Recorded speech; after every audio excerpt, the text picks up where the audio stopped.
Before the break, this is one that a lot of people have been asking us about is how do you go about just getting executive sponsorship and pushing a project like this through. It's a cross-functional project, it's complicated initiatives, and this is going to be a really good story about how Extreme Networks went through that. We're lucky to be joined by Liam Kelly, who owns strategy essentially for Extreme. And he's absolutely the right person to share his story with us. So, floor is yours. Thank you, Liam. Thank you very much. Is the microphone on? Okay, it is. So, several weeks ago, I got a call to know if I would be interested in participating in this event. And I said, well, I'm no expert on licensing, and I don't even work in IT. What would I possibly have to say to this audience? And they said, hey, you might come and share some of your experience about what it takes to start up a project like this, and what are some of the hurdles, and what, if any, advice I could give you. So the first thing I'll say is the project at Extreme is a work in progress. So it's a case study in flight. We're not concluded yet, but I'll tell you what we've done so far and what we've learned. So the agenda, very briefly, is an introduction, the licensing history within Extreme, what we've been doing historically, the strategic goals we set for ourselves, the execution approach we took, how to go about getting, in our case, board of directors and C-level approval, depending on the size of your company and so on. That may vary, a division, a business unit, etc. We're about $1 billion company, so the decisions went to the board. Want to highlight some of the project things and discuss some of the success factors. So company profile, Extreme Networks, located here in Silicon Valley, about 3,000 employees. Technology-wise, we provide network infrastructure equipment to service providers and enterprises. That's wireless Wi-Fi equipment, data center switching equipment, campus networking, lots of cloud-based services. We have a large services organization and so on. Product portfolio addresses a broad range of customers in healthcare, higher education, local government, about 30,000 customers globally, about 6,000 technology partners. And we have, as I say, service and support coverage 24/7 around the globe. And a very broad product portfolio, acquired through acquisition and acquired through internal R&D efforts. My own background, over 30 years in the tech industry, largely in VP of engineering roles for the last long while, also product management leadership roles, GM of a business unit. I've worked at Juniper Networks, Nortel, 3Com, Avaya, Extreme, did a startup, etc. So all engineering product background for the most part, but I do understand the business dynamics as well. More recently at Extreme, I was running a technology strategy group within engineering, looking at IoT and monetization of switches as IoT, etc. And I kind of reached the conclusion that most of the impediments to us moving forward in that area weren't technical reasons. It wasn't that our engineers couldn't IoT enable our devices or manage them from the cloud or anything else. Most of the impediment to moving forward were business related and lack of commitment or understanding at the company strategy level. So I moved into product management to try and advance some of the technology ecosystem partners we were building, get some of our products into adjacent markets, and grow the business, because the company is entirely focused on growth. It's done 3 acquisitions over the course of the last 18 months, 3 significant acquisitions, grew from about $350 to $1.1 billion of revenue. So that came with some challenges and some opportunity, and we're going to continue on that trend, and I'm deeply involved in that area, and tangentially became involved in licensing. So my role within the business is to lead business transformation initiatives for product management. I'll explain a little bit more on that as I go on. So our licensing history. Within the company overall, there was some level of awareness across the board on what licensing was. If you went to sales ops, they'd give you their impression. If you asked the services guy in the hall, he'd tell you what he thought of it, and so on and so forth. So there was a fair awareness of what licensing is and what we were doing with it. Ownership of licensing within the company was a problem. It really didn't seem to belong to anybody, even though everybody had a kind of a finger in the pie, right? So therein lies one of the biggest problems with this, is that nobody kind of owns the authority or ability or budget or wherewithal to move forward. So everybody kind of was involved, but nobody had ownership. The company had grown through acquisition and organic development. We had multiple different product lines, software streams. All of the engineering teams developed their own licensing solution as and when required, and they did point solutions with every release depending on what they needed. And they were all moving according to their own universe of requirements. So we had very little reuse of assets across the place, and up until recently, maybe that was fine, right? That's historically where our industry was at. Limited functionality, we had no long-term cross-product reuse. Multiple attempts had been made to consolidate licensing, and I think most of those came from individual initiatives, well-intended. The services side guys had enough already. Let's consolidate all the licenses. But no individual functional group, despite being stakeholders, had enough momentum to change anything. In fact, you didn't know where to go to even find out yes, right, or no, right? So that was really the problem, and we could have come at it from a perspective of saying, hey, we've got all these licenses, it's complicated for our customers, it's a bad experience, etc. Let's go fix that problem. Honestly, I didn't think that was compelling enough, and I'll explain why. And several of the presenters earlier discussed, we really must understand what you're going to do as thing one, and getting started is the most important thing. So what we really needed to do was figure out what was the compelling issue for Extreme that would drive them to kind of get on a new monetization model and do the things necessary in the infrastructure to advance this. So the strategic goal for us was to transform the business, move away from hardware to software and services. Everybody says this, but this is so fundamental in our industry. For the last 20 years, we've been shipping boxes, we loaded software, we created a part number, we sold that as an appliance. Historically, if you go back, we used to build custom ASICs and chips to put in those boxes. Nowadays, we don't. Every one of my competitors use the same silicon, the same Intel processors, ASICs, etc. So the differentiation that used to be in hardware is gone, but our business model never changed to catch up with that. So I would say today, 80% of our R&D investment is in software. We're upside down or almost a reciprocal in terms of where our revenue comes from. So we needed to shift to recognizing the value we're creating is in the software, not in the hardware, and to get people off perpetual onto a subscription. And it was no more complex than that. So we needed to pick the lead project to go and chase that particular one. Move away from traditional perpetual licensing, releases every 6 months, no ability to charge for the incremental content that were in those releases. So we developed a product strategy to focus on in this shift in the licensing model, and we needed to restructure some of our internal processes to deal with this. This is really very, very basic. Even within the product management organization, it means giving the tools to individual product managers to figure out, hey, if you're going to spend all this money on software, let's give you some way of monetizing that in a different environment. So it has operational, organizational tools, infrastructure implications. I'll tell you one piece of advice. We heard lots of fantastic things this morning. I'm glad I came along early and had the opportunity to listen to that, jackhammers as a service and MRI and elevators as a service. Amazing. And I have a lot of background in enterprise CPE. There was great discussion on audiovisual as a service. Wouldn't have thought of that one, but now that you mention it, yeah, it does make sense. So there's a ton of things you can talk about at any given moment. What you really need to figure out is, what does your board care about? What does your CEO and CFO care about? And if you're not close enough to them to ask, or you're not interpreting the strategy plans and so on that are published within your company, my advice is go read what they say in their 10Q. Go see what they say to their shareholders. That's publicly available information. Listen to the videos and audios of what your CEO is saying, and read between the lines as to what the challenges are within the company and what he's trying to do about it. And you need to connect your project to those priorities.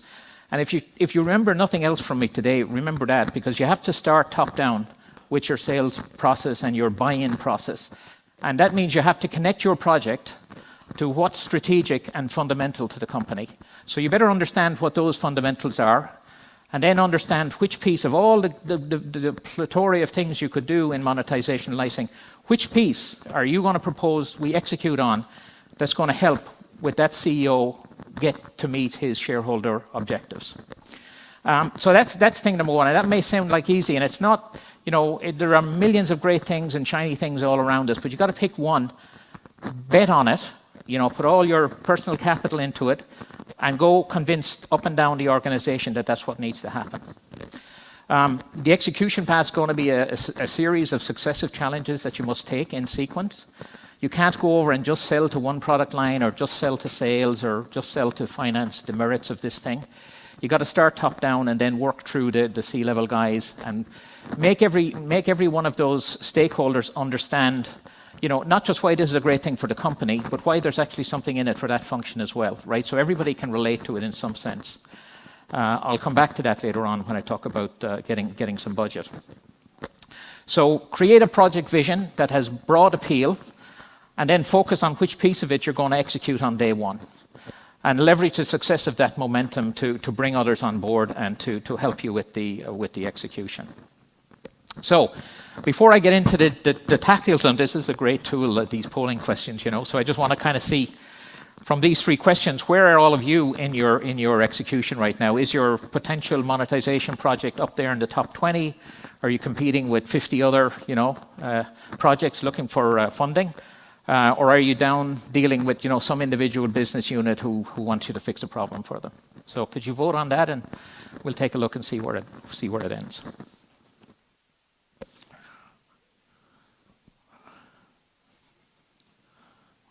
Well, that's pretty decent.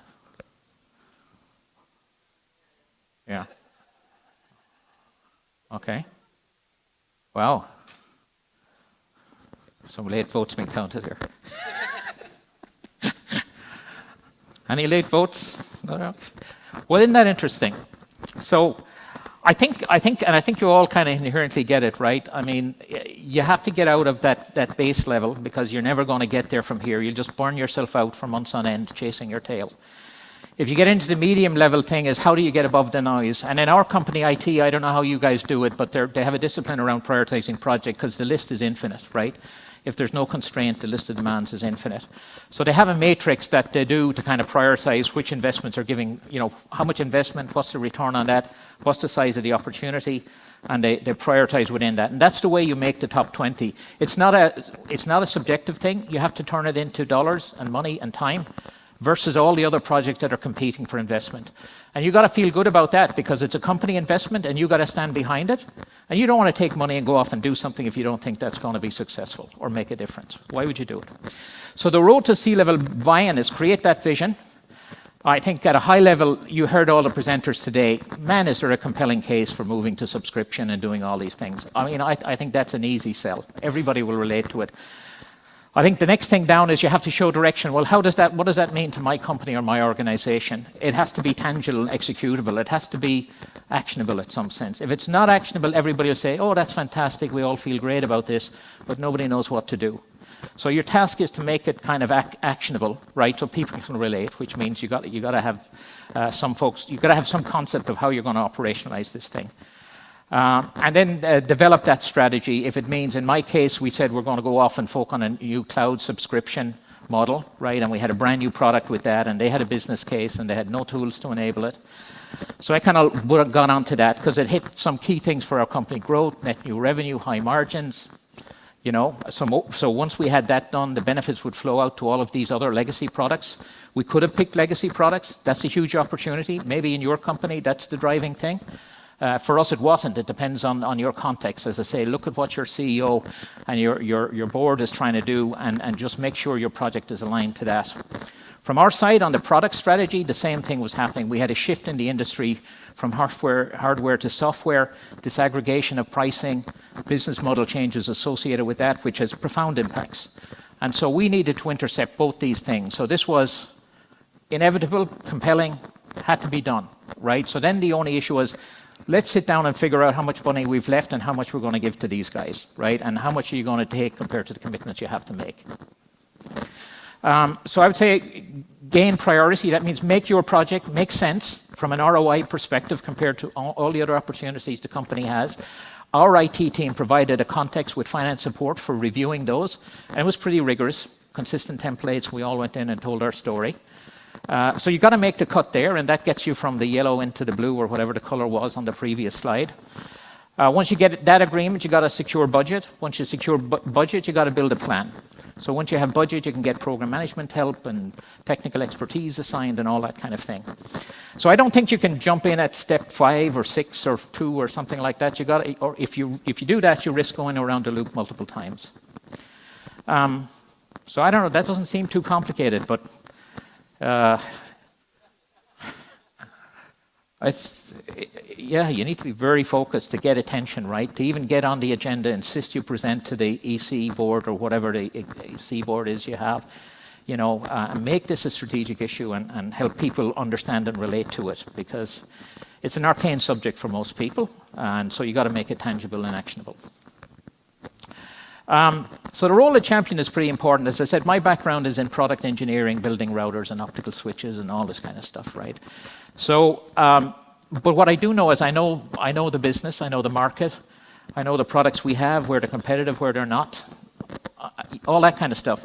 Our IT department know how to build technical solutions and API connectors and integrate with Oracle and all this kind of stuff. But they really didn't have any much clue, you know, between one thing and the other. You know, they meet 5 product managers in the hallway. They all have fantastic ideas. How do I adjudicate between all these things, right? And so I think the role I provided there was really providing a business impedance. I had some credibility within the organization that I could put behind this and help create a business plan that's tied to our execution plans, and that makes the whole thing work. If you're just in IT trying to move it as a, hey, I'm trying to do some efficiency improvement effort or something like that, I think that's a hard sell.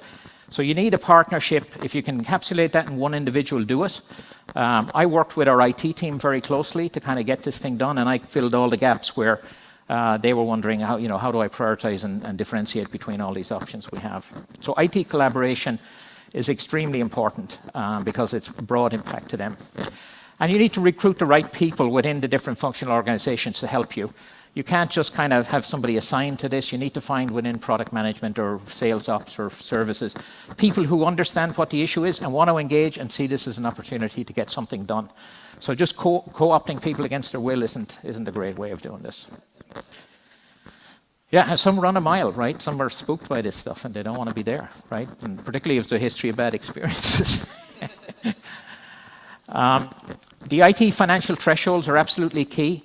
No amount of vision painting and rah gets over. You need your numbers, so don't try to dodge it. It's like the end of the day, it needs to make financial success, and you need to have some stake in the ground around which your success can be measured.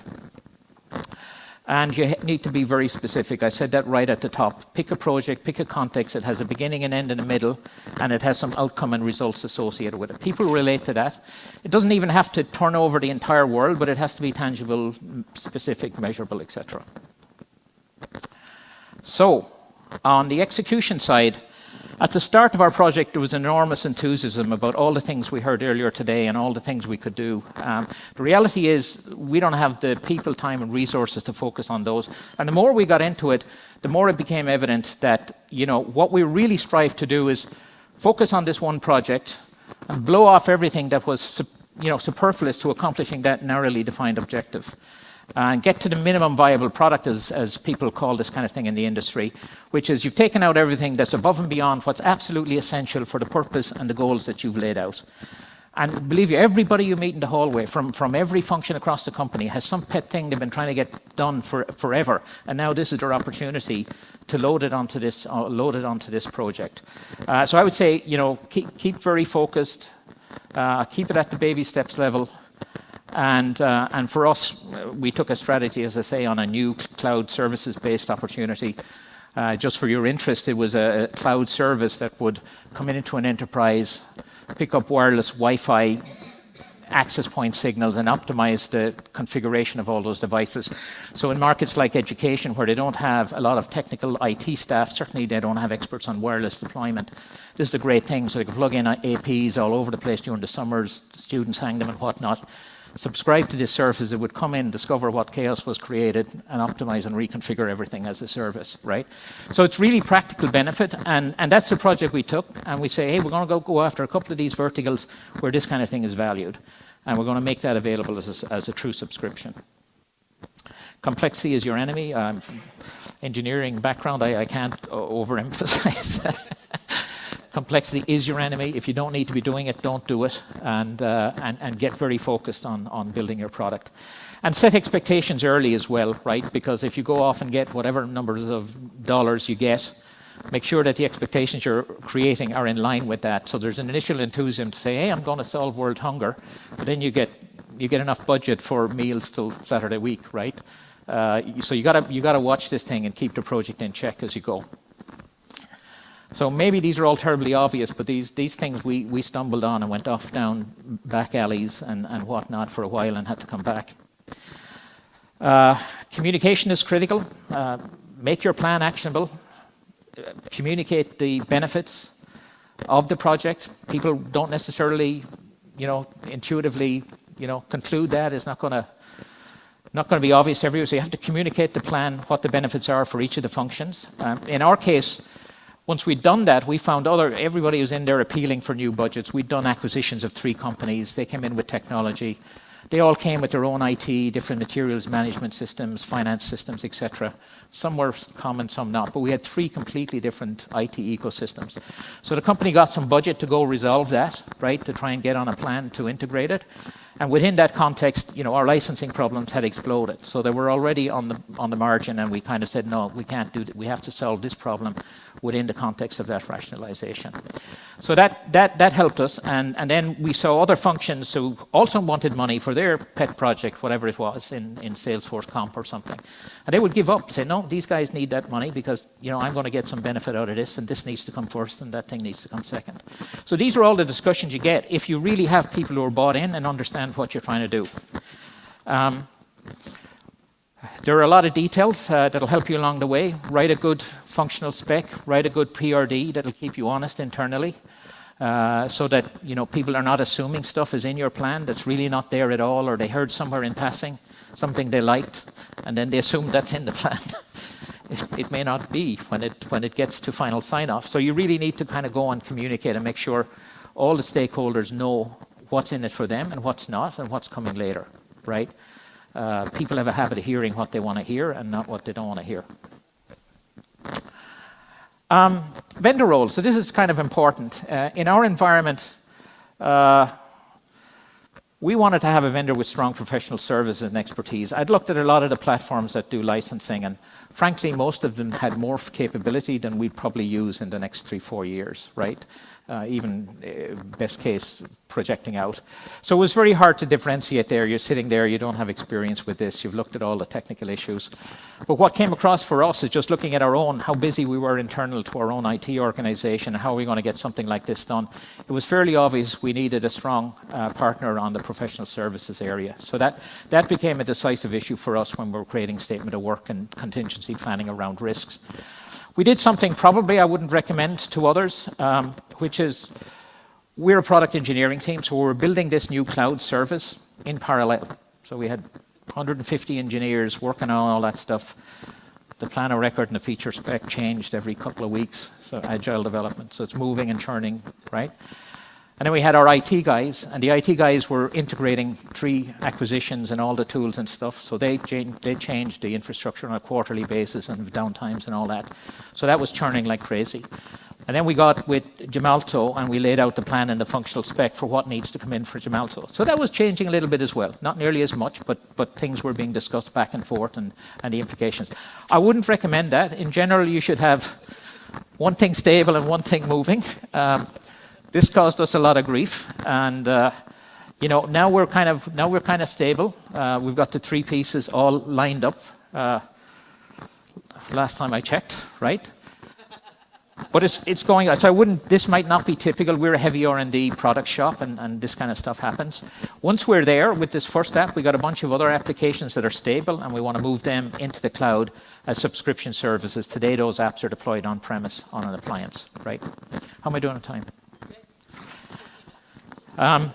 So this is kind of into the practicality of execution, minimum viable product, avoid complexity like this, right?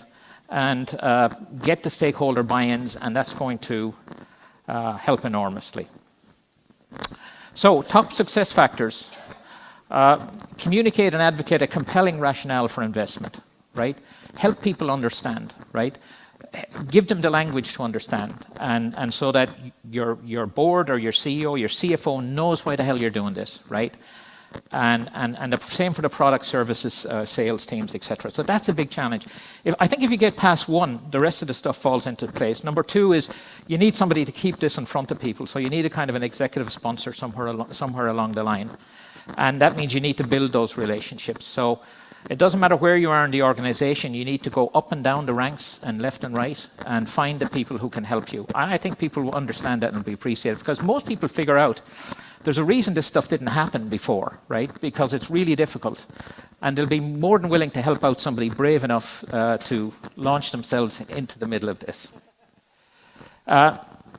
Minimize the scope of the work of the project. Focus on precision and execution. And from my perspective, as I say, this is a bit of a tangential thing I ended up in because I'm largely about working with partners and building an ecosystem and onboarding them. And I see lots of them with software assets that they're looking to know how can we monetize. So from my point of view, success, another element of success would be not just the first project, but can you leave there now a functional team within IT who kind of has a sense for this space? And can you train deep into the product group enough knowledge so that they know where to go and how to do the next iteration and the next iteration? Because I think the first pass through this is a bit of a heroic one-time effort, but then the second and third and fourth pass should be less and less and should not require, you know, this kind of exceptional intervention. It really should become more part of however people do IT roadmap planning. So that is it. Maybe I spoke too quickly, but I will take questions from anybody who is interested in asking about this.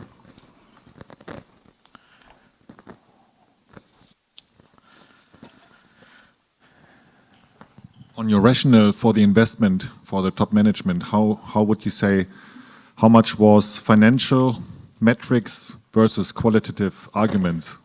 80-20, 50-50, whatever. Right. So I think they kind of understand the strategic imperative. They get that, right? I mean, if you were here and listened to all these presentations this morning, I mean, my goodness, how could you not get that, right? You're saying, hey, I see all this, some part of this touches my business. So they get that. And I think the problem a lot of these people have at times is, relative to all the other good stories I hear up here, where does this one sit, right? And I think you have to make that, you have to put some numbers on that. And it is, the way we viewed it, it was transformative to our product management organization. It gave them new degrees of freedom about how they can think about monetizing our investments. We had this inverse ratio of where our revenue was versus where our investments were, right? 80% of our investment in software, inverse ratio in terms of where we saw revenue recognition through a hardware model that we had. So I think the issue wasn't kind of selling them on the vision and value of a new monetization model and the importance of that going forward.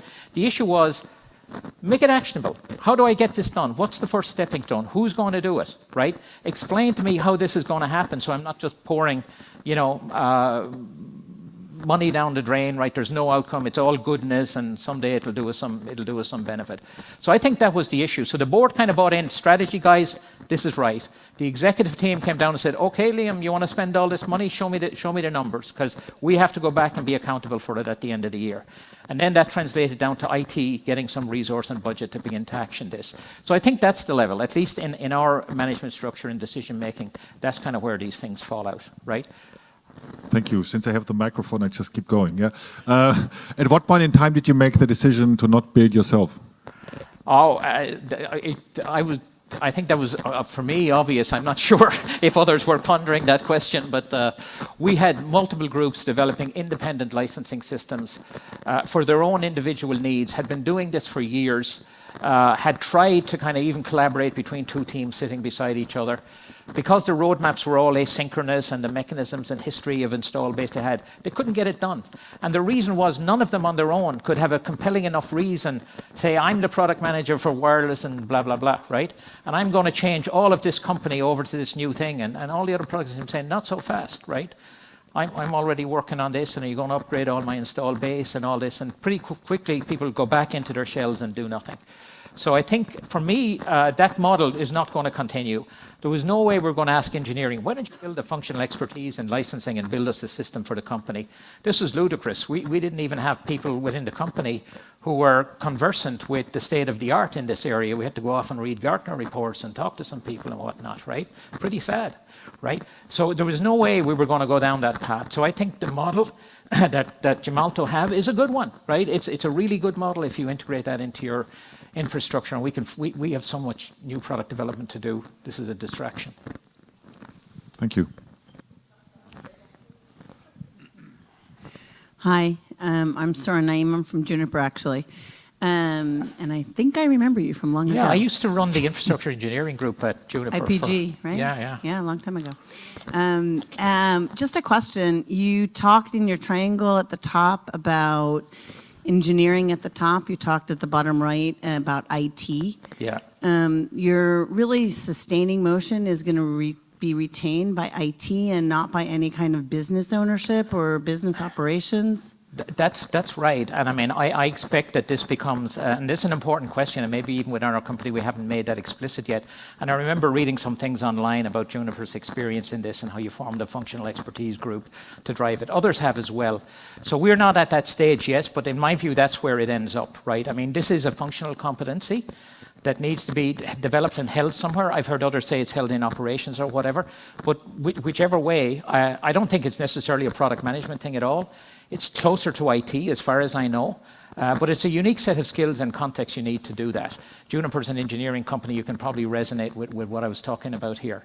And that's my view. We started as an operations team inside the engineering organization, Right. but we've migrated out and we have actually a licensing team that we've evolved that has a little bit of all the different kinds of skill set. But so I was just curious for the difference of how you built your triangle. It felt like that was missing. But maybe it's just I could have put that in. That's a very excellent point. Because, I think, and one of the burdens, somebody mentioned it earlier, is you have to go and educate all the product managers. There's a new release every quarter of this monetization infrastructure. You have to kind of advertise that. Now, hey, you got new options for how you can monetize your infrastructure. Who's going to do that task, right? So that's an expertise and a continuity of purpose that's required beyond getting your first project out the door. Right. Hi, Liam. This is Alan. When we were engaged in the sales process, I went and read the 10Ks from your CEOs, and in their opening paragraph to the analyst, they mentioned software 13 times in the span of several minutes. So that looking at that is critical to know how important is it to the business.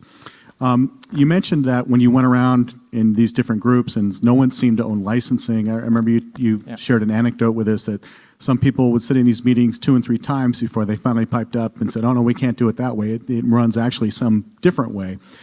Can you help share your opinion of why do you think that is? Why doesn't it have more sort of central ownership or focus or priority inside these organizations? Well, it was a kind of in our industry, and it may be different for others of you here, historically the value of our products was encapsulated in very complex ASICs and chips within the switches that we built. Over time, that's been less and less the case. There's still some very good examples of that. But over time, so we were locked in this perpetual model with value realized through a proprietary box. And it's amazing how deeply ingrained that is. It passes through channels, the whole discounting method, the sales compensation was tied to it. It's so ingrained you almost forget that it even exists, right? You have to kind of stand back and think about what you're actually doing. And so I think the licensing was just a part of that continuum, and you don't step outside of it. So when you go to this new model, you break all of those. I have disaggregated hardware from software pricing. Well, that's a huge issue because we used to price servicing as a percentage of the total value of this thing. Now you've broken all that, Liam. How are you going to fix that? And so on through everything. So what seems like a simple statement, oh, let's do subscription, actually breaks everything that you're doing today and creates this need. So I think people have stepped back for it. Maybe they were intuitively aware and, there be dragons and they just stepped away and say, somebody's going to crack this someday, but it isn't going to be me, right? And that's it. But you brought up the 10Q or the financial statement. That's absolutely true. If you read between the lines in there, they have to disclose all the things they're worried about at night and all the rest. It'll tell you exactly what you need to know, right? It may not be put in the nice strategic plan that the company publishes to employees and everything else, but it's in the 10Q. So go look at it and speak the language your CEO and your CFO speaks, and link your project to that strategic purpose, and then create some actionable execution plan around that, and I think you'll be in great shape.